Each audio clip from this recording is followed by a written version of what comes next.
Live to do. I'm holding water. It's a nightmare of epic proportions. Now, I'm wondering to myself if people will be able to hear me and whether our Wi-Fi will work. I apologise for this. I haven't turned into some raving vegan. Everybody drink water all the time, and frankly, I can't stand water anyway. Yes, people are here. Hello, my darlings. It's just the middle of the day here, and I was going to go downstairs to the bar and get a mimosa. That was the idea, and then come back up to do Katie's Arms with a mimosa in hand. But I had to prioritise having a wash because that seemed kind of important at the time. So I had a shower instead of having a mimosa. But in hindsight, I kind of regret that. I should have just turned up looking pretty dirty. I'd like to say, ironed my t-shirt for this, such as my dedication to the Katie's Arms and all of you lovelies. Hello. That I ironed this. Thank you. You'll also notice that I put on my underwear that literally, I have like tiny boobs, but this makes me look like I have massive boobs. When I have this underwear on, my daughter's always like, "Oh, Mum, where'd they come from?" And the truth is, as every woman with small boobs knows, that what we do is we kind of scoop it up from we scoop up boobage from like somewhere down here, and we kind of lift it up and then sit it on this. But if I took this off, it just all goes whoop. You probably don't need to know any of that, and that's probably just massive sharing. Greetings from Venice Beach. I love you, Venice Beach, and so clean and tidy now, Venice Beach.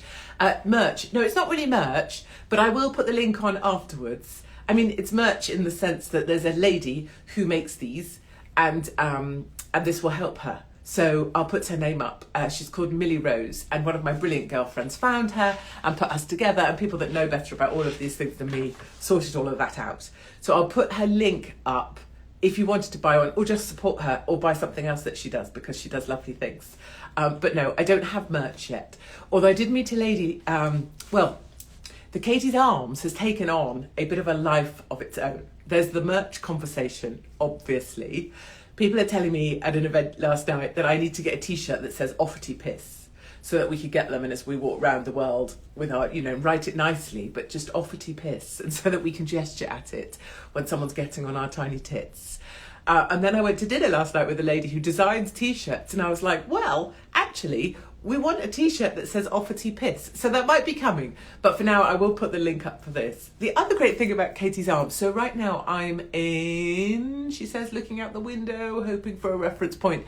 I'm in Denver, in Colorado, downtown Denver, which I love, actually. I love it. I've been out for a run this morning, see my homeless crew. They don't know who I am from Adam, but I say hello to them anyway, skip over them as I'm running. They just sort of merrily wave along. So I'm in downtown Denver. Before that, it was Dallas. Before that, it was Arizona. Before that, it was California. And I've been now maybe 2 months or so on the road, still standing strong. But what's been amazing about traveling state to state to state in America, and bearing in mind that all of you lovely people in the UK and in Australia and in South Africa are with us one way or another, is that people now at events, like I stood on a stage the other day at a conference, and people were like, I said something about the Katie's Arms. I said, I don't know if any of you know. And this whole bunch of people were like, "Ray!" So what I'm excited about is that Katie's Arms is now, coming all over the place. And people are kind of coming to find me on the road because of Katie's Arms. And also I get really lovely messages from our friends in Australia who are brilliant people who are being crucified by their own government, locked in at night, locked down in their homes. They've got another bloody 5 weeks of this crap to go. And a lot of them listen to this, or they sit with us and they have Katie's Arms at breakfast, or they have Katie's Arms when they just need half an hour to forget, all of the crap going on. And I guess that's where this whole thing started, right? This was an online pub, and the idea of it is that for half an hour, we can forget everything. Usually by laughing at me, but also laughing at the world around us. So funny story. I was looking like a bag of shit the other day when I left my hotel, and I wasn't that early in the morning either. I'm not even going to give myself that. And I genuinely looked like a rat's arse. and I had to go to the airport, and I was schlepping, and I wasn't at all like perky. And I don't just mean perky, I mean I wasn't in a perky frame of mind. So my face was probably, I don't know, I just looked horrific. And my Uber driver, love him, showed up. Or an Uber driver showed up, and he wound down his window. People will know this that came to my gig last night. And he was like, "Steve!" And he thought I was his ride and that I was called Steve. So things have really taken a turn when your Uber driver thinks you're a bloke called Steve. So I had to explain to him that no, I wasn't Steve. And then that made me feel even worse, because clearly I was having the worst day ever. That happens to me as well on the road. I made notes of things that I wanted to talk to you about as well, after recovering from the Steve thing.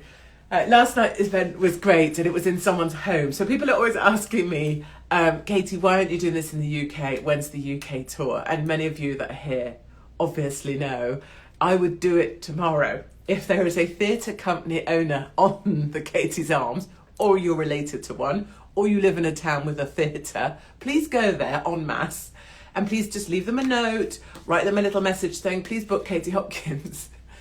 This is the only way I think we're going to get me back on tour in the UK, because essentially no one will book me because Hope Not Hate will descend, like advertisers will be cancelled, the mob will show up, blah, blah, blah, blah, blah. And here in the US, we get around it because, well, they can still bear weapons, quite frankly, so they still have freedom of speech that we don't have. And also people are kind enough to open their homes, and also venues are on the side of people like us who just want the best for each other. It's just trying to find that in the UK. And it would be great if we could, and honestly, I don't give a shit. I don't want any payment for any of it. It's not the money. But it would be great if we could make it happen despite the little shits at Hope Not Hate and the little shits at blah, blah, blah, Digital Centre for Monitoring Hate, which is actually just two men in a freaking old office that used to be a vegetable shop, but they've rebranded themselves as the Digital Centre for blah, blah, blah. And wouldn't it be great if we could actually have something happen that was against people who managed to cancel freaking everything that they don't like the sound of? I just think it would be a step pushing back against this idea that you can only be on anything if everybody agrees with you all the time and you just speak the shit you're supposed to say. So that. I wanted to make a more serious point about some CO2, carbon dioxide shortage that's going to mean there's a shortage of food and a shortage of meats, and everybody is going to starve immediately, and oh my God, what will we even do? And now we're going to have to be taxed more heavily in order that we can make more CO2, in order that you can eat. Otherwise you're going to die like a skeleton in your home, pining for the time when you used to be able to eat corned beef. What a load of old shit, right? We knew, anybody who doesn't like my language, offty piss, I didn't ask you to be here. Anybody that finds what I'm saying boring, piss off, I didn't ask you to be here. Anybody that's got anything unkind to say, piss off, didn't ask you to be here. We always said, Katie's Arms, COVID bollocks would pass hand in hand to climate bollocks, right? And you can see it happening. They've all worked out now there's a staunch percentage of people who will never have the state injectable. And whatever your personal view is on that, I couldn't give a shit either. You might be a crazy vaccine lover. Oh, and you won't see your grandma if she doesn't have the vaccine. Fine. I mean, I think you're a dildo, but no worries. Your choice. Perfect. Just don't come near me. And you may not have had it, and you may not be going to, and you may have worked out that this idea that you could travel if you have the vaccine turned out to be a load of old shit. So all I'm saying is they now know there's a staunch group of people who are not going to have the state injectable. Fact 2, which of course Instagram will require putting up, for COVID referencing, please go to the blah, blah, blah. And that it does under all my videos. In order to get a sense of humour, please go to, right? So we knew they were going to pass from COVID bullshit to climate bullshit, right? And you can see it happening, can't you? Already, I mean, you saw it before. Oh, look at the floods here, would you please? Not referencing the fact that place has flooded since the beginning of time. New York has always flooded, my darlings. Oh my God, look at the volcano. Look at the people covered in lava and ash. This is because you eat too much meat. No, the volcano was there because it's always been a volcano.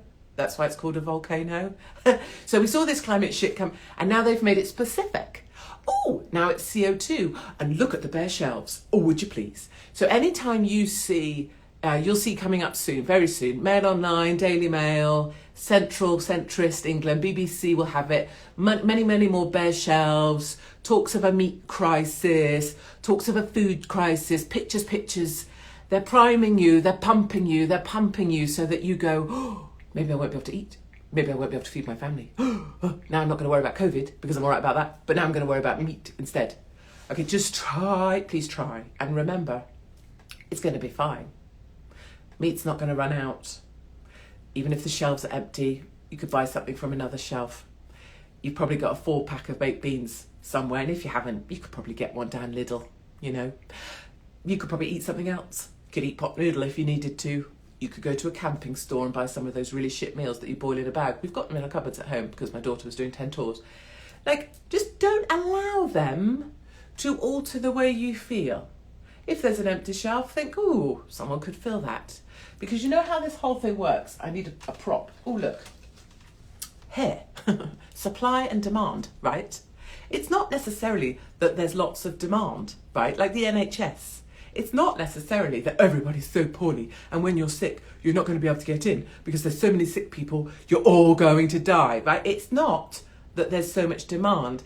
It's that if you crucify supply, let's remove... Oh, I could pour out the milk in order to demonstrate this. Oh, I am so loving my demonstration, but I haven't got anything to pour it into. Oh, God. Oh, yes, I have. I know this is so unnecessary. I know you don't need props. So remember, this is supply side economics. Oh, now look at my prop work. Honestly, sometimes I am the gift that keeps on giving. So remember, demand didn't change, right? No one got any sicker. Average flu season, compare last year's deaths to the year before and the year before that. Oh my God, all the same. Supply side. Oh, let's take off some beds. Boom. Now there's less supply. Now let's make it so that nurses and care home staff have to have the jab to turn up to work. So we have to fire loads more of them. Fewer staff, which means we have to shut more beds. Now let's make it that other people like porters and things need to have the jab. Oh, fewer beds, fewer staff, fewer beds, fewer spaces in hospitals, more cancellation, more pressure on the waiting list. Oh, so do you see? Same in the supermarket. Let's make supply difficult. Let's have fewer truckers. Let's make it so you can't get what you need. Let's restrict CO2 at source so you can't get. So they're squeezing supply side in order to make you get all crazy on the demand side. And the way we fight back on supply side economics issues is that demand side, this is us here, we just go, well, we don't really give a shit because we know what you're up to. Do you see? So you have to, that's why so many of us are like, turn off the radio, step away from Mail Online. If you're going to look, just look at the dresses and stuff. Just look at what do they use? What's that phrase? What do they say when they have the booby ones and they say flaunts? Flaunts her boobs. Flaunts her side boob. Look at that stuff, because that's distracting, right? We all need to look at someone flaunting a side boob, because I'm in awe of side boob. I'm also in awe of under boob. What an amazing thing. Anybody that wants to flaunt an under boob, I'm all about that, especially if you're doing it at the Met Gala. I don't know who that Megan Bird is in the red at the Met Gala, but she's my absolute hero, as is Nicki Minaj now. I'm all about Nicki Minaj. I'm trying to learn the lyrics. It's going to be an epic stand-up moment when me and Nicki are on stage together. A little bit concerned about my boob size versus Nicki Minaj. But I am the Nicki Minaj, what do they call them? Barbies, right? I'm all over her. Ever since she was well, just think about this. I don't know how she speaks. Does she walk like that? Don't know.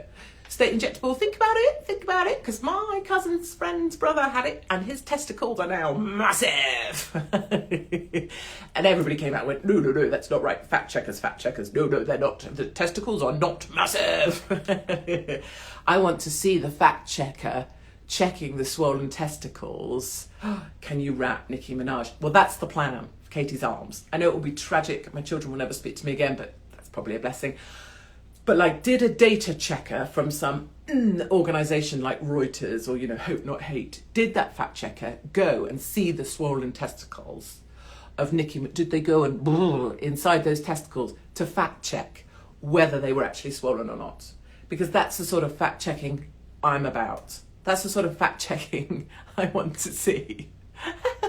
So I love Nicki Minaj. I promised to learn some lyrics just in tribute, as a tribute act. I'm going to become the Hopkins tribute act to Nicki Minaj. And for people asking, where are my children? In a way, I shouldn't humour you with an answer because I know what you're doing. And we discussed this last week, right? If someone tries to lay something on you and you see what they're up to, right? You just go, no, I see you. You have that, right? So to the people saying, where are your children? Where are your children? Please know that I know what you're doing. Please know that I know you're jealous of my invincibility and my freedom and my power. And please know that you have my pity for how small you are.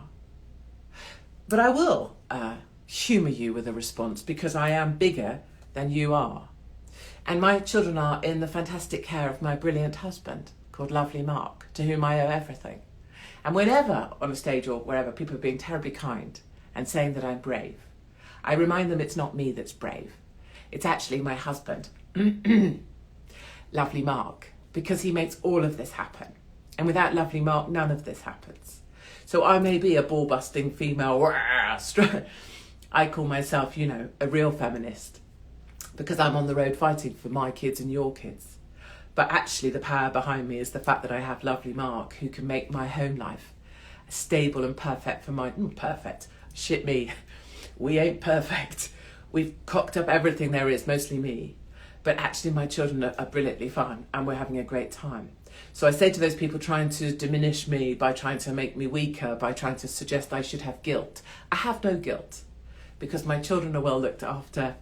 The eldest one, 16 and 15, have 2 jobs each at least. My son, who's 12, still doesn't have a phone because I see that phones are the most harmful thing a child can possibly have, and I'm not a coward. And I have Lovely Mark. On that though, as a more fun thing, now that I've done with the haters who's trying to belittle me with guilt, and because they're obviously such great mothers, they just spend their 24/7 looking at their kids like this. Do you need anything? Do you want 20 quid to go into town? Yeah, of course. Do you want picking up? Do you want dropping off? What do you need? Oh, you haven't got a job because I'm just going to give you money because that's what you think kids should do these days. Oh, does that make you a good mother? You think? You think? Because I don't see it. You sat on your ass. Okay. But anyway, my middle daughter messaged me the other day and she was like, Mum, send help. In fact, I don't think young people text like that anymore, do they? Because this is back in the day of what was that called? That thing I had that was brilliant. The BlackBerry, where you had a whole keyboard. I could write a whole dissertation on my BlackBerry while I was on the train. I loved that BlackBerry. Anyway, I don't think they type like that. How do kids type these days? I don't know, whatever. Anyway, that's not the point. She sent a message saying, Mum, send help. And there was just this video. I probably shouldn't say this. Will Lovely Mark kill me? Who cares? Lovely Mark on a massive, great motorbike that he has purchased in my absence. I have been replaced. So it's just this picture of my husband straddling this huge, I know, right? Imagine straddling this huge black woman. Boo, boo, boo. No, strange thought. Straddling this huge motorbike, coming up the driveway of our house and going out. The house that we rent, obviously, remember, because I don't own anything. Anyway, so Lovely Mark on this bike, and she was like, I think he's having a crisis. So don't feel too sorry for Lovely Mark, because in my absence, a number of things have happened, which I can update you about when I'm back at home, because I don't want to bust the family privacy wall, which I just slightly have. But Lovely Mark is on a massive great motorbike somewhere hooning around the place.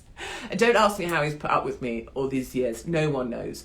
Everybody has sympathy for Lovely Mark. So when they meet him, they're like, oh, good. They give him they do a man shake, right? They're like, yeah, shaking his hand, letting him know, slap, man slap, shaky, shake, which basically is like male Morse code. Women do it too. Male Morse code for fucking hell, mate. I'm sorry. You could have picked better. Slappity slap. Blink 3 times, Lovely Mark, if you want me to take you away from this woman. So everyone sort of, sorry for Lovely Mark. And he's called Lovely Mark because it was always a question before, you're married to lovely Mark, ? Like, how can that be possible? Anyway, that's what goes on at home. And actually, my kids are doing just fine. And obviously, look, being on the road away from my family, sometimes it is just like, I was talking to my family about this the other day. You know, there's those squeezy balls you have, or squeegee toys, and those ones that you get, you squeeze them really hard, you squidge, and then they stay squidged.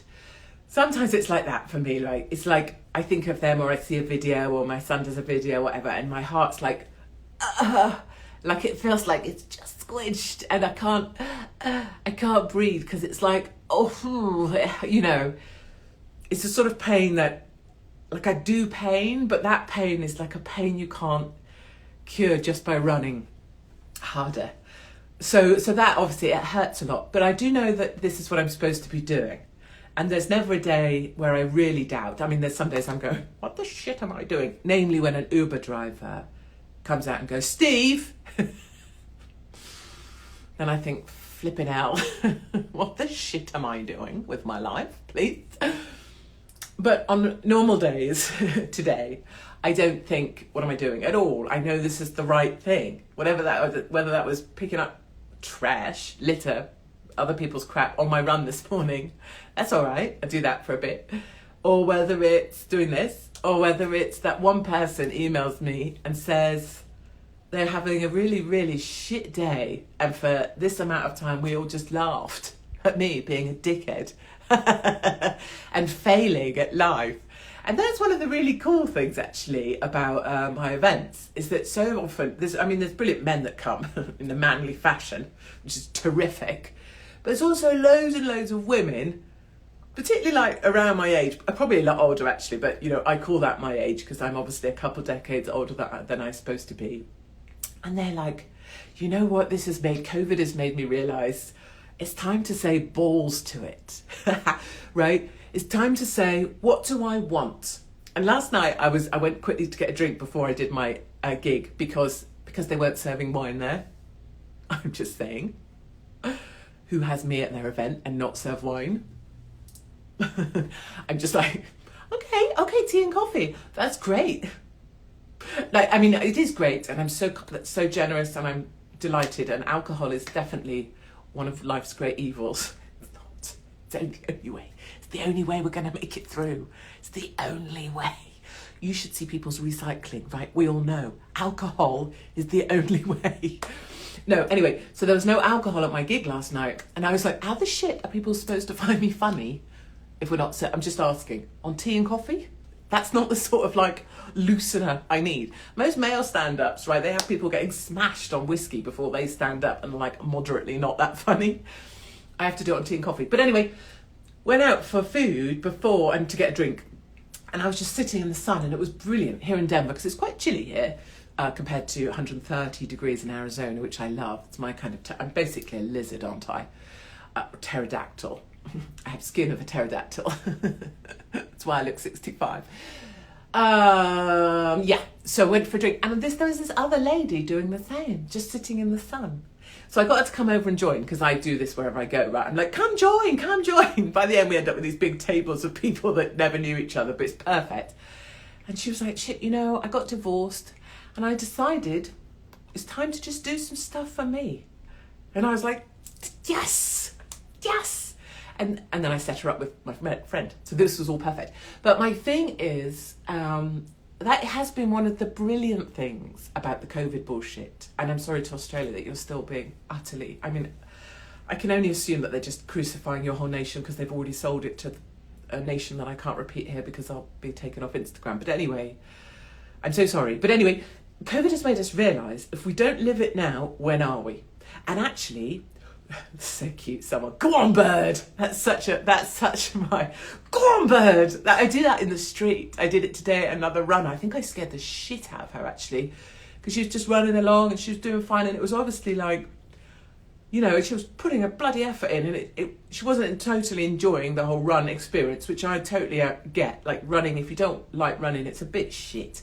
And I ran past and I was like, go on, bird! She was like, shit, there's a rapist on the path. But no, I really do like that expression. I do say it probably too much to strangers that have no clue. not who I am, but just like, you know, they don't know me and I'm shouting at them in the street. But a lot of people have realised, due to the bullshit, that they're still prepared to keep... they still are. CO2.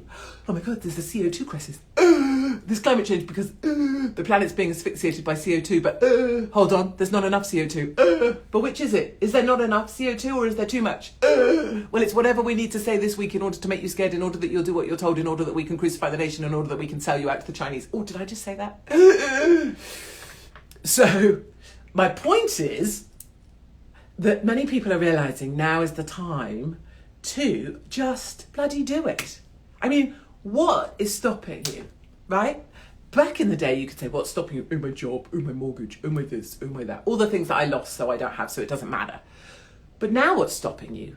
Okay, I've got savings to protect. Really? And what happens when they decide there's no more money? Oh, I've got a marriage to protect.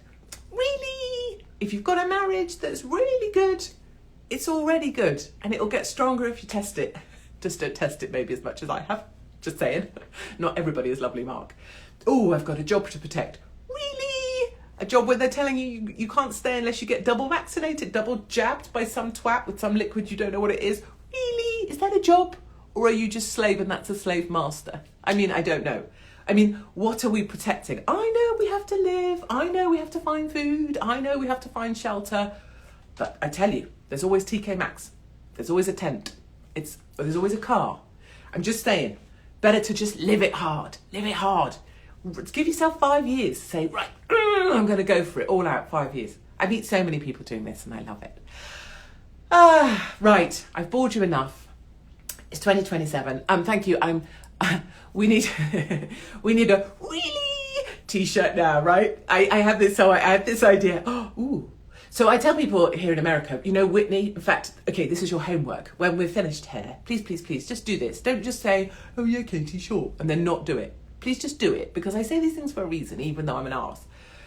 Please listen to Whitney singing the American national anthem. Please put it on loud. Please listen to it all the way to the end. And please just listen to the way listen to her sing. And then, listen to the crowd. When she stops singing, there's a moment where no one can believe that this is an earthly thing, right? And there's a silence in that crowd of, I don't know, with millions, what? There's a silence, like you can hear a pin drop, and then there's just an explosion. So please, after I go in a second, I'm never bored with you, ever. Oh, you would be. Shit me, you try living with me. I do hoovering sometimes at 6 a.m, just to piss my family off. I'm like, I'm up. And if I'm up, all you bastards can be up as well. Like I'm that annoying. Listen to Whitney, and just think that's good people. That's good people that are just proud. And there's still proud Brits out there, and I know it. And there's still proud Americans, proud South Africans, proud South Africans. So imagine you've got a Whitney button here, right? And anytime you're like, oh God, poof, you press it and you imagine Whitney. So that's that. And then I was just thinking we could also maybe get another button here. Really? Wouldn't that be great if we had a nipple button that said really? So that when someone's being really annoying in your face, you could just go, boom, really? NHS manager, you have to get a state injectable in order to keep your work. Boom, really? Right. I said, do you know I would cut the plug off you at 6 a.m. That's so funny. They do that. I mean, they don't cut the plug off, but they do get out, just turn it off and go back to bed and like, Mum. Like, they hate me so much. So don't get carried away with the whole you're great thing. I'm actually really annoying. Okay, I'm going to go. Love you lots. And have a drink, remember? Really important. Drink will get us through. This is obviously clearly a health, clearly a medical show. Drink will get you through. Drink hard drugs will get you through. And go and listen to Whitney, because, come on, if you're not doing your bit, why the fuck am I here doing this? Right? And imagine that which nipple is that's left? Although people tell me off for not having my camera around the right way. In fact, you could do both. Imagine that your nipple says really. And anytime some fat HR woman with bad highlights and a pair of heeled shoes under her desk, and then flats she slops around in because she hasn't worked out where her freaking ankles are because she's had cankles for the last 8 years, but she still thinks she can tell you what to do. Did you notice how long that breath was? You press the nipple and you go, really? Okay, good. Love you all. I'll speak to you soon.